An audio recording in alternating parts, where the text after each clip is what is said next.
नमस्कार। आज हम बात कर रहे हैं तुर्की के बारे में। जी। हमारे पास एक विश्लेषण है जो तुर्की की गिरती अर्थव्यवस्था और भारत पाकिस्तान संघर्ष में उसकी भूमिका को देखता है। हाँ, काफी दिलचस्प विश्लेषण है। तो आज समझने की कोशिश करते हैं कि ये देश जो कभी इतनी तेजी से बढ़ रहा था, आज इन मुश्किलों में कैसे फंसा और भारत से इसका क्या कनेक्शन है। बिल्कुल।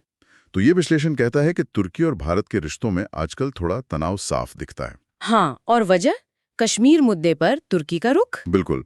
और पाकिस्तान को कथित तौर पर सैन्य मदद देने की बातें भी हैं, जैसे ड्रोन, युद्धपोत। जी, और ये सब तब हो रहा है जब भारत ने खुद मुश्किल वक्त में, जैसे भूकंप के दौरान, ऑपरेशन दोस्त चलाया था। हाँ, वो मदद तो काफी बड़ी थी। अच्छा, अर्थव्यवस्था पर आते हैं।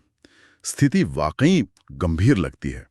सोचिए, 2014 में $1 था करीब 2 तुर्की लीरा का। जी। और अब 2025 में $1 के लिए 38 लीरा। बहुत बड़ा फर्क है। 10 साल में लीरा की कीमत 90% गिर गई। ये तो मतलब जबरदस्त गिरावट है। और विश्लेषण इसके लिए काफी हद तक राष्ट्रपति अर्दोगान की नीतियों को जिम्मेदार ठहराता है। अच्छा। हाँ, लेकिन ये भी याद रखना जरूरी है कि तुर्की की कहानी हमेशा ऐसी नहीं थी।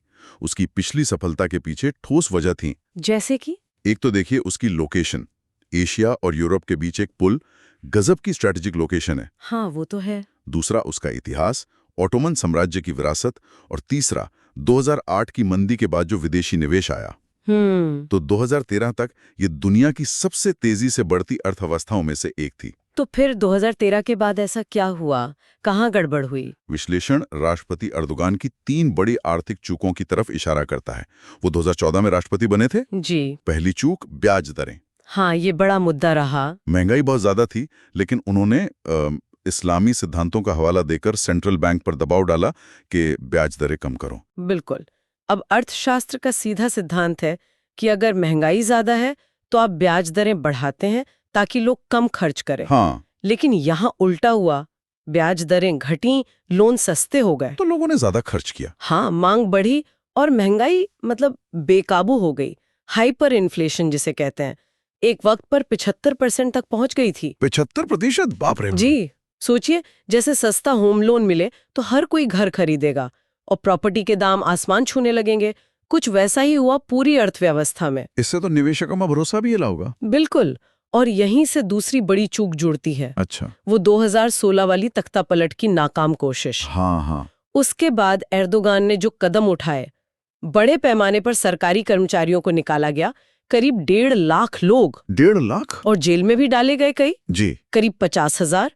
अब इसका अंतर्राष्ट्रीय स्तर पर बहुत गलत संदेश गया, अस्थिरता का माहौल बना। तो निवेशक डर गए? हाँ, विदेशी निवेशक घबरा गए। विश्लेषण के मुताबिक करीब $13.5 बिलियन का निवेश देश से बाहर चला गया। $13.5 बिलियन? जी, और जो तुर्की की यूरोपियन यूनियन में शामिल होने की उम्मीदें थीं, वो भी खत्म। वो भी लगभग खत्म हो गई। ऊपर से लीरा लगातार गिर रही थी, तो निवेशकों का डॉलर में जो रिटर्न था वो नुकसान में बदल रहा था। समझ गया। तो ये 2 बड़ी गलतियां हो गई। और तीसरी गलती विश्लेषण के अनुसार थी चीन मॉडल को कॉपी करने की असफल कोशिश। चीन मॉडल मतलब अपनी करेंसी लीरा की कीमत जानबूझकर गिराना ताकि निर्यात सस्ता हो जाए और बढ़ जाए, जैसे चीन करता है। अच्छा, एक्सपोर्ट बढ़ाने के लिए। हाँ, लेकिन ये दांव तुर्की के लिए उल्टा पड़ गया। क्यों? क्योंकि देखिए, तुर्की की अर्थव्यवस्था चीन जितनी बड़ी एक्सपोर्ट ओरिएंटेड नहीं है। वो जरूरी चीजों के लिए आयात पर काफी निर्भर है। अच्छा, इंपोर्ट ज्यादा है। हाँ, तो जब लीरा सस्ती हुई तो उनका इंपोर्ट बिल वो और भी भारी हो गया। ओहो, तो एक्सपोर्ट बढ़ाने के चक्कर में इंपोर्ट महंगा हो गया। बिल्कुल। तो ये रणनीति फेल हो गई। और विश्लेषण ये तर्क देता है कि अपनी इन आर्थिक नाकामियों से ध्यान हटाने के लिए एर्दोगान ने एक दूसरी दिशा पकड़ी, खुद को मुस्लिम दुनिया के नेता के तौर पर पेश करना शुरू किया। अच्छा। और अंतर्राष्ट्रीय मुद्दों में, जैसे भारत पाकिस्तान मामले में, दखल देना शुरू किया, भले ही उनकी खुद की अर्थव्यवस्था कमजोर हो रही थी। मतलब ध्यान भटकाने की कोशिश। विश्लेषण तो यही कहता है। तो कुल मिलाके ये विश्लेषण तुर्की के इस हालत के क्या मुख्य कारण बता रहा है? हाँ, देखिए, 3 मुख्य बातें सामने आती हैं। एक, EU की सदस्यता न मिल पाना।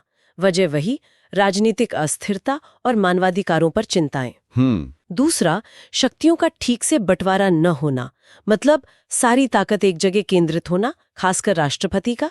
अर्थव्यवस्था और सेंट्रल बैंक पर जरूरत से ज्यादा नियंत्रण। हाँ, वो ब्याज दरों वाला मामला इसी का नतीजा था। सही कहा। और तीसरा कारण, जो शुरुआती सफलता मिली थी विदेशी निवेश से, उसे हल्के में लेना। मतलब उस भरोसे को कायम नहीं रख पाए। जब महंगाई इतनी बढ़ गई तो विदेशी निवेश क्यों आएगा, वो तो हतोत्साहित हो गया। हाँ, बात तो सही है। तो ये 3 मुख्य कारण हैं। विश्लेषण के आखिर में एक व्यक्तिगत बात भी कही गई है जी। जो विश्लेषक हैं वो कहते हैं कि वो खुद तुर्की घूमना चाहते थे लेकिन अब नहीं जाएंगे। वजह, पाकिस्तान को दिया जा रहा सैन्य समर्थन। अच्छा। और वो भारतीय दर्शकों से एक तरह की अपील भी करते हैं कि तुर्की पर्यटन का बहिष्कार करें। पिछले साल इससे $61 बिलियन की कमाई हुई थी तुर्की को। ओह, ये तो सीधी अपील है। हाँ, ताकि वहां की सरकार पर अपनी नीतियां बदलने का शायद कुछ दबाव बने। ये विश्लेषण का नजरिया है। ये विश्लेषण वाकई तुर्की की जो मौजूदा जटिल स्थिति है, आर्थिक भी और भू राजनीतिक भी, उसकी एक तस्वीर पेश करता है। हाँ। और ये दिखाता है कि कैसे किसी देश की अंदरूनी नीतियां और उसके बाहर के रिश्ते, मतलब अंतर्राष्ट्रीय संबंध, वो आपस में कितने गहरे जुड़े होते हैं। बिल्कुल। और ये एक सवाल भी छोड़ जाता है सोचने के लिए, क्या वाकई आर्थिक दबाव किसी देश को अपनी विदेश नीति या अपना स्टैंड बदलने पर मजबूर कर सकता है? ये एक बड़ा सवाल है। ये सवाल हमारे श्रोताओं के लिए है जिस पर वो खुद विचार कर सकते हैं।